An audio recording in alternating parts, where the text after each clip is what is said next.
Guys video शुरू करने से पहले आपसे रिक्वेस्ट है चैनल को सब्सक्राइब कर लें, बेल आइकन को प्रेस कर लें ताकि आपको हर लेटेस्ट वीडियो सबसे पहले। ये दरख्वास्त करती है, ये अपील करती है कि आज 7 जनवरी है। आज जो दरमियाना गाड़ी थी, जितनी भी गाड़ियां थी दरमियाना, कोशिश की गई है उनको निकालने की, मगर मौसम के बिगड़ने के कारण, दोबारा बारिश हो जाने के कारण ट्रैफिक को बंद कर दिया गया है।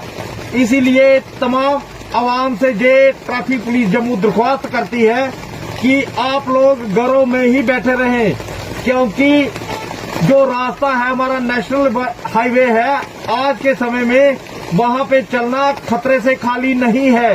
जैसे ही मौसम क्लियर होगा, रास्ता क्लियर होगा, आप सबको अलाउ किया जाएगा जाने के लिए। इसीलिए आप लोगों से ये दरख्वास्त की जाती है कि आप लोग जो नगरोटा में है वो वापिस मुड़ जाएं, क्योंकि शायद जो दरमियाना गाड़ियां निकल रही थी वो भी फंस गई हैं। इसीलिए आपसे दरख्वास्त है कि आप लोग वापस अपने अपने घरों में चले जाएं और रास्ता क्लियर होने का इंतजार करें। ट्रैफिक पुलिस आपकी सुरक्षा के लिए है, हमेशा आपके साथ खड़ी है। ट्रैफिक पुलिस का सहयोग करें।